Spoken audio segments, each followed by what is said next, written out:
Episode की शुरुआत में हम देखते हैं कि तानजीरो मन ही मन कहता है कि मैं इसलिए जीता क्योंकि मैंने ओपनिंग थ्रेट को डिटेक्ट करना सीख लिया है, जो मुझे बताती है कि मुझे कब और कहां हमला करना चाहिए। और जैसे ही मैं उसे देखता हूं, वह अपने आप ही टाइट हो जाती है और मैं उस पर हमला कर देता हूं। तब वहां उरोकोडाकी आ जाता है और यह देखकर वो बहुत ज्यादा हैरान हो जाता है और कहता है कि मेरा कोई प्लान नहीं था तुम्हें फाइनल स्टेज में भेजने का, क्योंकि मैं किसी और बच्चे को मरते हुए नहीं देखना चाहता था। मैं चाहता था कि तुम इसे ना काट पाओ, पर तुमने मुझे बहुत इम्प्रेस किया। मुझे तुम पर गर्व है। यह सुनकर तानजीरो की आंखों से आंसू आ जाते हैं और उरोकोडाकी कहता है कोशिश करना कि तुम फाइनल राउंड से जिंदा वापस आ जाओ। मैं और तुम्हारी बहन तुम्हारा इंतजार करेंगे। अब जब रात को तानजीरो खाना खाकर अपने बाल काट रहा होता है, तब उरोकोडाकी कहता है एक चीज याद रखना, राक्षस जितने ज्यादा इंसानों को खाते हैं उनकी ताकत उतनी बढ़ती जाती है, और कुछ राक्षस तो ऐसे हैं जो कि मैजिकल पावर्स को यूज करते हैं। इसलिए तुम्हारी रक्षा के लिए मैं तुम्हें ये वार्डिंग मास्क देता हूँ, जिस पर प्रोटेक्शन मैजिक किया हुआ है। अब सुबह तानजीरो अपनी बहन से मिलकर जब वहाँ से जाने लगता है, तब वह उरोकोडाकी से विदा लेता है और जाते हुए कहता है साबितो और मकोमो को मेरी तरफ से हेलो कहना। पर ये सुनकर उरोकोडाकी काफी हैरान हो जाता है और सोचता है कि तानजीरो को उन दोनों मरे हुए बच्चों के नाम कैसे पता है। अब शाम तक तानजीरो फाइनल राउंड के लिए पहुंच जाता है, जहां और भी काफी लोग आए होते हैं। तब वहां पर दो लड़कियां उन्हें बताती हैं कि रात होते ही आपका फाइनल राउंड स्टार्ट हो जाएगा। यहाँ माउंट फूजी कसाने पर बहुत सारे राक्षसों को विस्टीरिया ब्लूम्स की मदद से कैद करके रखा हुआ है, जिसे राक्षस बहुत नापसंद करते हैं, और आप सबको 7 दिनों तक इन सब से बच के रहना पड़ेगा। इसी के साथ फाइनल राउंड स्टार्ट हो जाता है और सभी जंगल की ओर चले जाते हैं। तब तानजीरो मन ही मन सोचता है कि मुझे बस रात में इनसे बच के रहना है, क्योंकि सुबह होते ही ये अपने आप ही जल के मर जाएंगे। इतने में तानजीरो को एक राक्षस की गंध आती है और वो उसे ढूंढने लगता है, और अचानक से वे राक्षस उस पे हमला कर देता है। पर तानजीरो अपनी फुर्ती दिखाते हुए वहाँ से हट जाता है और यहाँ हम देखते हैं कि दो राक्षस आपस में लड़ना शुरू कर देते हैं कि मैं इसे खाऊंगा, मैं इसे खाऊंगा, और ये दोनों तानजीरो पर हमला कर देते हैं। पर तानजीरो अपनी स्पेशल तलवार से उनके सिर धड़ से अलग कर देता है और हम देखते हैं कि वह राक्षस राख बन जाते हैं। अब हमें दिखाया जाता है कि ये तलवार उसे उरोकोडाकी ने दी थी और उन्होंने बताया था कि ये तलवार स्पेशल स्टील से बनी है, जो कि सूरज की रोशनी को अपने अंदर समा लेती है, और यही तलवार राक्षसों को पूरी तरह खत्म कर सकती है, जिसका नाम है निचरिंग स्वॉर्ड। और राक्षसों का सबसे कमजोर अंग उनका गला होता है। अब तानजीरो को एक लड़के के चीखने की आवाज आती है और जब वो वहाँ पहुँचता है तब वो एक बहुत बड़े राक्षस को देखता है, जिसे देखकर उसके होश उड़ जाते हैं। और हम देखते हैं कि उस राक्षस के हाथ में एक लड़के की लाश होती है, जिसे वो पूरा का पूरा निगल जाता है, और जैसे ही वह उस लड़के को खाता है वो और ज्यादा ताकतवर हो जाता है और ये राक्षस उस लड़के के ऊपर हमला कर देता है। अब तानजीरो उस लड़के को बचाने के लिए उस राक्षस के हाथ काट देता है, पर तब वह राक्षस कहता है कि देखो कौन आया है, एक और जिसके पास फॉक्स मास्क है। ये सुनकर तानजीरो थोड़ा कंफ्यूज हो जाता है। तब वह राक्षस कहता है कि ये कौन सी सदी चल रही है। तब तानजीरो कहता है ताइशो पीरियड। ये सुनकर वह राक्षस बहुत गुस्से में आ जाता है और कहता है मैं इतने समय से यहीं पर कैद हूँ, उरोकोडाकी मैं तुम्हें नहीं छोड़ूंगा। तब तानजीरो कहता है उरोकोडाकी। तो वह राक्षस कहता है हाँ, उसी ने मुझे यहाँ पर कैद किया था, और तब से मैं लोगों को खा रहा हूँ, और अब तक मैं कुल 50 लोगों को खा चुका हूँ। उनमें से 13 उरोकोडाकी के शिष्य थे, अब 14वें तुम होगे। अभी तक उरोकोडाकी के शिष्यों में से केवल 2 ही थे जो मेरा सामना कर पाए। उनमें से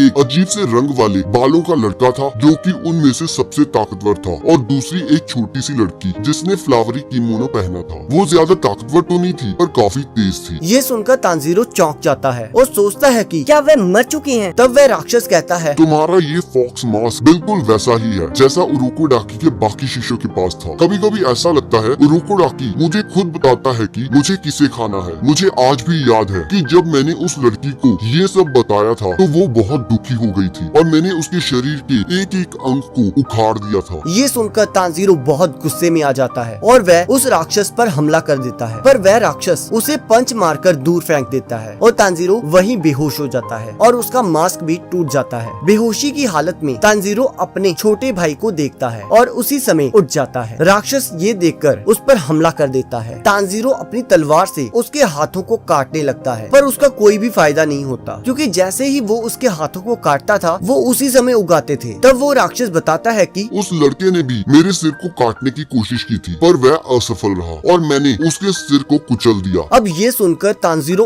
और गुस्से में आ जाता है और वो उस राक्षस के हाथों को काटते हुए उसके सिर के पास पहुंच जाता है। ये देखकर राक्षस सोचने लगता है कि तुम मेरे गले को नहीं काट पाओगे। जैसे ही तुम फेल होगे मैं उस लड़के की तरह तुम्हारा सिर भी कुचल दूंगा। पर इधर तानजीरो अपनी पूरी पावर से उस राक्षस के सिर को धड़ से अलग कर देता है और इसी के साथ एपिसोड एंड हो जाता है। अब अगले एपिसोड को देखने के लिए आपकी स्क्रीन पर एक वीडियो आ रही हो, आप उस पर क्लिक करके अगले एपिसोड को देख सकते हो।